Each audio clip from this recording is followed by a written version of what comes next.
Hello and welcome to another BWhack review. Today we are going to be taking a look at the Kyle Larson and Jeff Gordon Brickyard 400 race-winning set from 2024. As always, take a look at the box.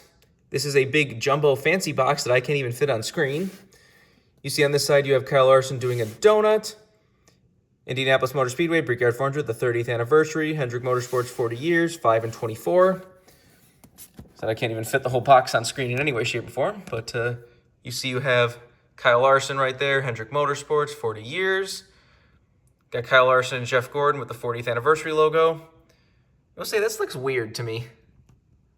Like, something about that just doesn't look right. Like, it almost looks like a render. I'm not sure if it is, but I assume it's still a photo, but it looks weird. And then you have Jeff Gordon's car down here. Got the Brickyard 30th anniversary logos again, Indianapolis Motor Speedway, all that stuff. Worth noting that they didn't take any of the logos off of this car except for the Winston Cup logo. But none of those are on the real car, or the diecast. It never ends. Some of them like, okay, Snickers on the deck lid, Snickers, Kellogg's, fine. I will give Lionel a pass on those. Those companies are insane. They're not going to get on the diecast. Whatever. Why is AC not on the diecast? AC's on that Dover win that just came out. The one that apparently has the wrong date on the deck lid. I didn't even know that until somebody on Lionel's forum posted a thread saying like that they used the wrong Dover date for that win, which is just peak Lionel. Anyways, I don't get why some of these, like the only logos that are on this car and this whole bitch is Mac Tools and the Hendrick logo. Like ARP, Racing Electronics, all this stuff, like why is that not on the car? Whatever Pyre Oil is, why is that not on the car? The one that bothers me the most is right there. GMAC. You know what GMAC is known by nowadays? A little company called Ally. You know, the one that's sponsoring Hendrick. Why can that not be on this car? Oh, well, I need to stop ranting about cars on a box. Anyways, on this side, you have another photo of Larson doing a burnout. On this side, you have a different photo of Jeff Gordon's car. On the back, you got copyright and such. You got some of the logos again. They made a total of 864 of these things. Kind of surprised not more. And on the side of the box, you have that same photo from the front of the box. Like I said, something about it just looks weird. I don't know what it is. And that's the outer box. Inside, you just have a generic 2024 race winning box and a generic Hendrick 40th anniversary box. But let's get the cars themselves out. As you can see, empty as hell on logos. Like I said, I will give them a pass on Kellogg's and Mars, Snickers, and everything. Like, that's fine. But, like, I'm not going to give you a pass on some of these. Whatever. Anyways, it's definitely a cool set for idea. Said it was the 30th anniversary of the Brickyard and Hendrick's 40th anniversary, and they won both the original and the 30th anniversary race. So it's definitely cool. Like, this was definitely a neat idea for a set. I don't know why Hendrick's just extra weird about logos on their classics diecast. Like I said, if stuff like actually clashes with a current sponsor, fine, but like some of this is just like so weird how much that they like seem to like fight.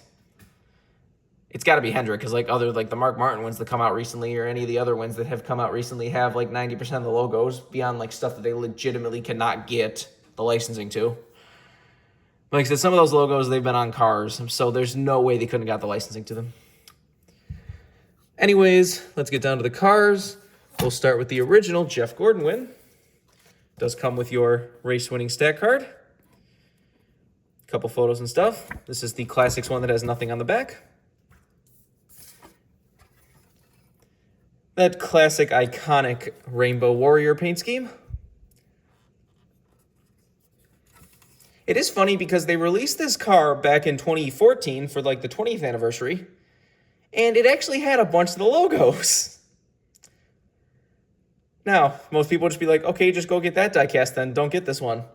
The problem with that is that they royally butcher the colors on that one. You see, this one is correct. It's actually got like the Dayglow red. It's actually got like a nice metallic blue. For whatever reason, that 2014 one had like a generic bright blue color and just like red for like the Dayglow. Like, I don't know how they butchered a color of a car that's very easily identifiable, and they have a bunch of these sitting in the Hendrick Museum right now, so you can easily go and compare if your color's right or not. So I don't know what the hell happened with that one, but so this one's missing logos, but is a beautiful color. So Lionel absolutely nailed the paint colors on this one, so I will give them that. Anyways, let's get down to sponsors. On the hood, you have DuPont. Got Chevrolet number 24. Doesn't it usually say like Lumina? Like, it's either Lumina molded into the bumper or it just says Lumina down there. I don't know. Oh, wait, I can tell. Let's see here. Where is the photo of the car? Nope, does not say Lumina. Never mind. Anyways, got DuPont Automotive Refinish. Got Valvoline. Got only Hendrick and Mac tools. Got nothing on the C post. Got nothing on the B post.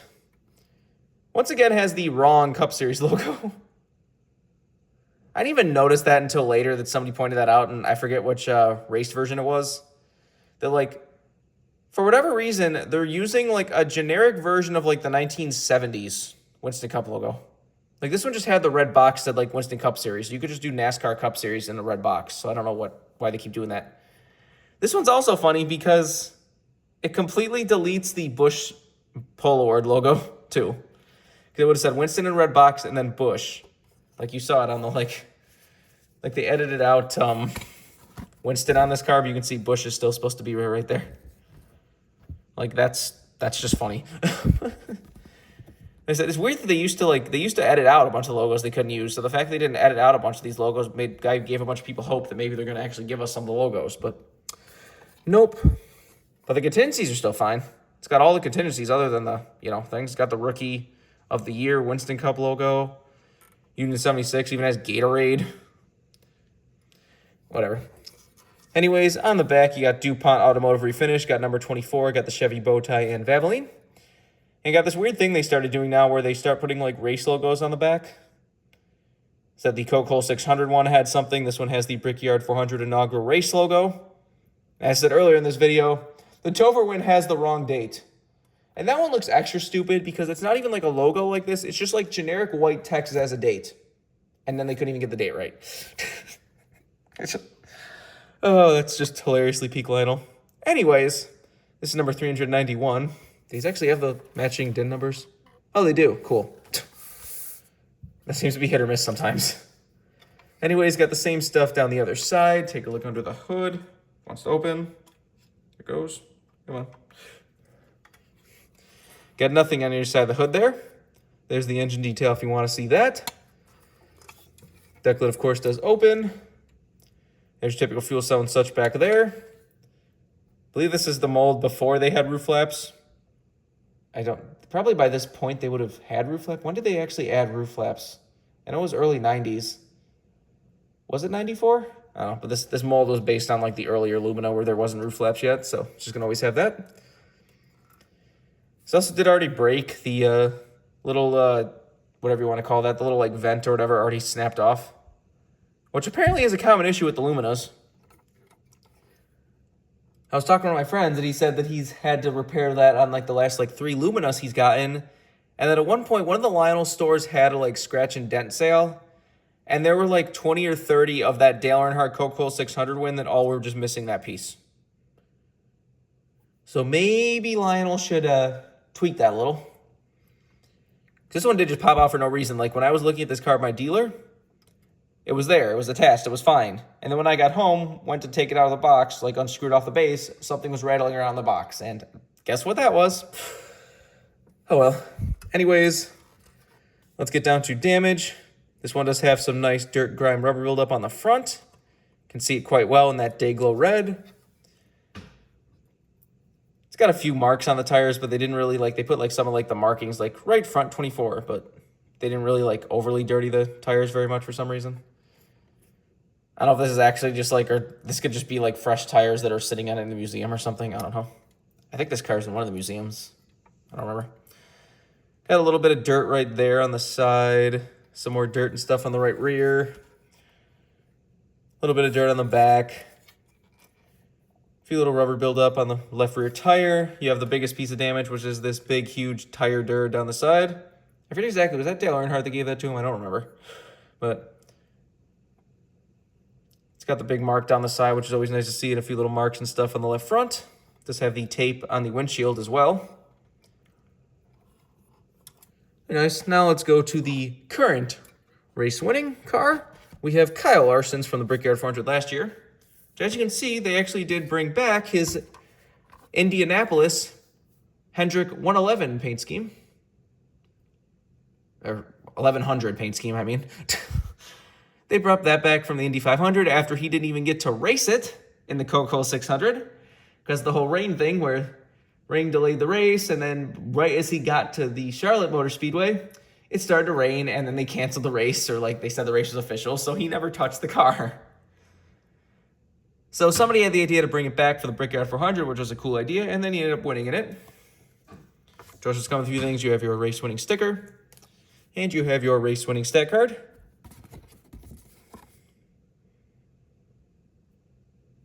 Which, that is a very, like, weirdly placed photo. It's like cropped to the bottom. Larson's right there behind all the stuff, and then you just see like, oh, that's, I think just a random crew member and his like wife or whatever. It's a very weirdly cropped photo. He said it was cool that they brought this paint scheme back. It's a really good paint scheme, honestly. I did like this one way better than the new one he just ran this year, which, I mean, the double really went even worse this year. He crashed out of both races. He actually did make it to Charlotte for the race this time, but he got, in the Indy 500, he screwed up and spun himself out and wrecked. And then the Coke 600, he was leading, put himself in the wall, spun out, then started to come back through the field, and then got taken out. And I think it was like the Suarez-Blaney wreck. And then he's been different since then. Like, the only laps he's led since then was at Sonoma when he like flipped the stage, tried to get stage points, and he ended up not pitting to get the stage win, and SVG did pit and still came out and then passed him and still got the stage win. It's also funny that they did just like take the double paint scheme and like remove all of references to Arrow McLaren and like the, you know, H1100 and everything, logos and everything. It's just like a more regular version of a Hendrick Cars paint scheme, but with the full-on orange and McLaren colors and everything. I wonder if they'll actually bring back that paint scheme this year for the Brickyard 400. By the time you're seeing this video, we'll know if he has the paint scheme or not, but as of recording this video, we don't know yet. But anyways, let's get down to sponsors. On the hood, you have HendrickCars.com. Got Chevrolet Camaro ZL1 number 5 and Hendrick Motorsports. Down the side, you have HendrickCars.com. Got Valvoline, the Hendrick Motorsports 40th anniversary logo. Got 4 winner stickers right there. On the B post, you have Chevrolet, Exalta, Cincinnati, Climb, Freightliner, Mack Tools, and Siemens. Got Kyle Larson's name on the name rail right there. Regular contingencies and such.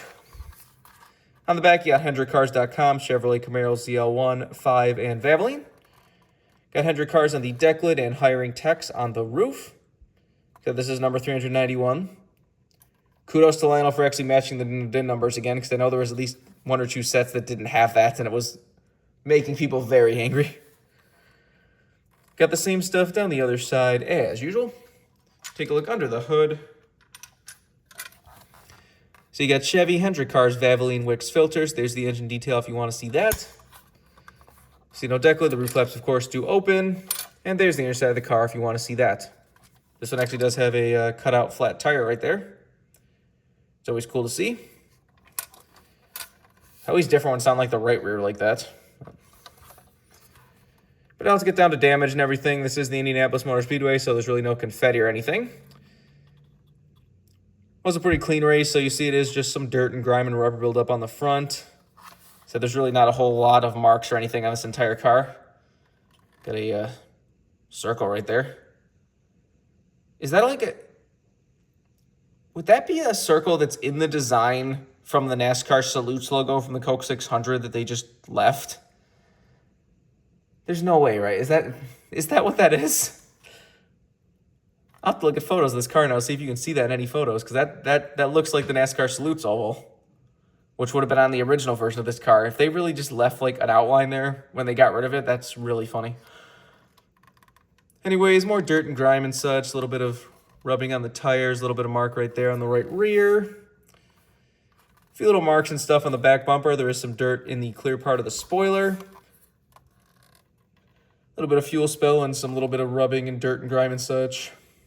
Said super clean car. This really don't. Yeah, see the circles on that side too. It has to be this NASCAR salutes thing. That is hilarious. Why did they leave like an outline to where he put the salutes logo on the wrap? That is really, really funny. It has to be that. There's no option. There's no other like explanation for being on both sides like that. And you got a few little marks on the left front, such. No roof camera logos, like I said, no confetti or anything. This one was a little bit controversial too. Not really anything Larson did, but more what NASCAR did.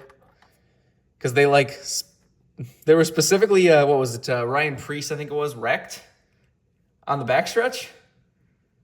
And then they specifically like waited for the whole half a lap when he was clearly wrecked and not moving. Like clearly was not going to get going. They waited like an entire half a lap for them to cross the start-finish line to get to the final lap and then get into turn 1 and 2 and then throw the caution. It's like they just were doing like, they kind of just did the same thing with Chicago with Cody Ware. And that pissed everyone off again, where Cody Ware like lost his brakes or whatever, something broke. He goes like flying into the tire barriers 120 miles an hour. His like steering wheel goes into the dashboard. He's like asking for help and they just take their sweet time waiting for to hit the white flag to end the race. NASCAR's officiating never ceases to amaze. And now they've done it twice in less than a year. Oh well. Anyways, back to these cars. If you want this set as a brand new release, you can get it right now. I'm sure even with the missing logos and everything on the Gordon, the set is probably still going to get rare. Said they didn't really make a whole lot of them. I'm surprised by that. I was expecting this to be some stupid high number, but they only made, just under 900 of them. So it's definitely a higher number. It's not like the base MOQ number or anything, but for a pair of cars that are super popular and a pair of drivers that are popular, I would not be surprised if this thing disappears a little bit. Remember, for all of your diecast needs, you can go to circlebdiecast.com, and if you use the code BWhack, you can get $5 off shipping on any order over $30. Just go check it out if you want anything. But I think that's really all there is to say. This has been a review of the Kyle Larson, Jeff Gordon, Brickyard 400 win set from 1994 and 2024. Hope you enjoyed, and thanks for watching.